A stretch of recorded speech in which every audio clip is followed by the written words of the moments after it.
Rude customer disrespects waitress, shocked to learn her real profession. Have you ever been judged by someone, only for them to be left speechless once they discovered who you really were? This is exactly what happened to Mia Harper, a young woman who worked part-time as a waitress at a small but popular diner in the heart of the city. She had dreams that extended far beyond serving food and drinks to customers, but her current job was necessary to help support herself while she pursued an education in sociology and writing.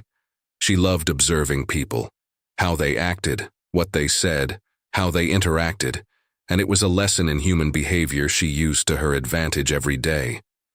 But she had no idea that this seemingly routine shift would lead to a confrontation with a rude customer that would forever change how she saw herself and others. The diner was a cozy establishment, located on the corner of 5th Street and Maple Avenue. Its walls were lined with vintage photographs from the 1950s, nostalgic black and white pictures of diners, jukeboxes, and old cars. The jukebox still hummed in the corner, a nod to the past, and the smell of fresh brewed coffee filled the air. The staff, though small in number, worked like a well-oiled machine. Mia, a petite young woman with short brown hair and a kind smile, moved quickly between tables, balancing her tray of coffee cups, dishes, and napkins with ease. She wasn't just a waitress. She was a student, a future author, and an aspiring sociologist, though only a few close friends knew the latter. For now, though, she worked at the diner to make ends meet. She didn't mind the work. It gave her the chance to observe people and practice her writing. However, she had no idea that this shift would put her in the path of someone who would challenge her patience and composure in ways she hadn't anticipated. Seated at a booth near the window was a well-dressed man in his late 30s. His suit was expensive, his watch gleamed with gold, and he wore an expression of superiority as he scrolled through his phone. His name was Derek Hall, and to anyone looking at him, it was clear he had money, power, and status. He was the kind of man who believed his wealth made him better than others, and it was obvious from the moment he stepped into the diner. As he looked around, he seemed unimpressed by the cozy, retro atmosphere. Derek exhaled loudly, clearly irritated that he had to wait for a table. Mia approached the table with a friendly smile. "Good afternoon. Welcome to Joe's Diner. What can I get you today?" she asked, her voice warm but professional. Derek barely looked up, his eyes flicking over her before returning to his phone. "Took you long enough," he said, dismissing her presence with a wave of his hand. Mia hesitated but smiled, a bit taken aback by his tone. "I'm sorry for the wait.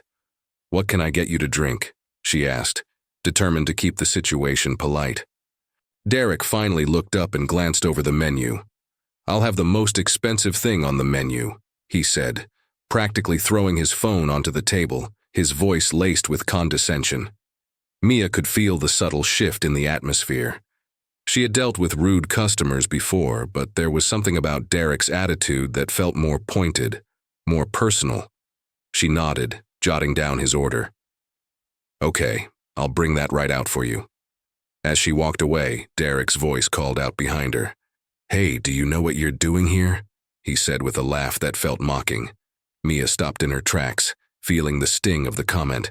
She turned back to face him, a polite but forced smile on her face. "Yes, I do. I've been working here for 2 years, she said, trying to keep the situation professional. "Well, that's probably the only thing you're good at," Derek muttered under his breath, but loud enough for her to hear. "Isn't it sad when people just settle for these kinds of jobs?" Mia's heart sank. It wasn't the first time she had been looked down upon for her work, but something about the way Derek spoke to her felt more degrading.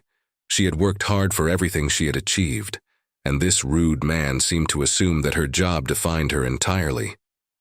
As the meal progressed, Derek's behavior only worsened. He criticized the way Mia refilled his water glass, scoffed at the food she brought him, and made derisive comments about the diner's decor. Every time she went to check on him, he made her feel small, unimportant, and invisible. He was relentless in his belittling, pushing her boundaries as though he had all the power in the room. "Is this how you spend your days?" Derek asked as Mia passed by the table with a coffee pot in her hand. How much do they pay you to serve people like me?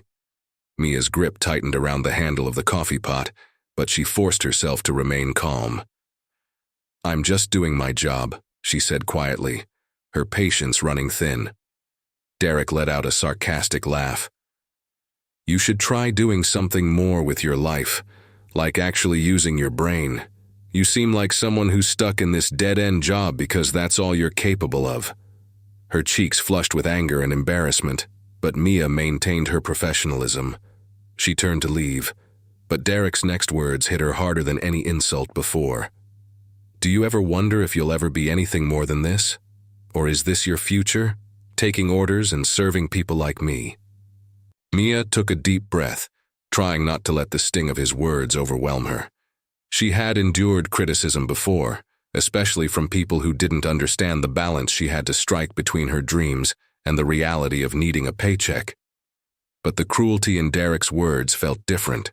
It felt personal. Just as Mia was about to turn away to give Derek some space, a man sitting at the counter stood up and walked over to Derek's booth. He was older, in his late 50s, with a kind face and glasses perched on the bridge of his nose. His suit was modest but well-tailored, and there was an air of quiet confidence about him. Excuse me, the man said, addressing Derek. Are you Derek Hall from Hall Enterprises? Derek looked up, clearly startled. Yes, that's me. Do I know you? The man smiled and nodded. You probably don't recognize me, but I'm Jonathan West, the publisher for The Human Connection. You might have heard of the book, Mia Harper's latest publication. Derek's expression faltered for a split second. Mia Harper. He turned to look at Mia, who had been quietly listening to the conversation from the counter. Are you talking about her, the waitress? Derek asked, incredulous. Jonathan nodded. Yes, the very same. Mia Harper is a published author and a respected scholar in the field of sociology. She's been working here for a few months now while finishing her doctoral thesis. What you may not know is that Mia's research on human behavior has been groundbreaking. Mia felt a wave of warmth rush through her as Derek's face went from confident to embarrassed. She hadn't planned for anyone to come to her defense, but the recognition felt both validating and surreal. Derek stammered, unable to speak for a moment. Wait a second, he muttered, trying to recover. I didn't know. I had no idea. Mia stood tall and turned to face him, no longer the shy, quiet waitress. It's easy to assume things about people when you only see one part of their lives, she said calmly. But just because I serve coffee here doesn't mean that's all I am. The other patrons in the diner had been watching the exchange, and now several of them began to speak up. The young couple from earlier chimed in, offering support to Mia. You were rude to her, the man said firmly. She's obviously smarter than most people you'll ever meet. Derek's face turned red as the attention shifted to him. He quickly gathered his things, muttering an apology as he stood to leave. But no one was listening to him anymore. As Derek stormed out of the diner, Mia felt the weight of the moment finally lift. Jonathan smiled at her, clearly impressed. You handled that with grace, he said. I've worked with many scholars in my time, but I can tell you're one of the brightest. Mia felt a sense of vindication wash over her. The pain Derek had caused her seemed to dissolve in the face of the truth about who she was. She wasn't just a waitress, but a professional in her own right, and today had reminded her of that. The rest of the afternoon passed by quickly, with Mia receiving more support from the other customers. The diner, once a place where she had to endure subtle judgments, had transformed into a place of respect and even admiration. As the shift came to a close, Mia stood outside the diner, the sun setting behind her, casting long shadows across the sidewalk. She thought about the day's events, about how easily people judged others without knowing their full story. She knew that Derek's rude comments wouldn't define her. What mattered was how she chose to carry herself, how she stood up for herself when it mattered most. People like him don't deserve to define me, Mia whispered to herself. No one does. In the end, Mia realized that life wasn't about the judgments of others, but about proving to herself and to the world that she could achieve everything she set her mind to. The moment she took control of her own narrative was the moment she found her true strength. and that strength would carry her through everything that came next.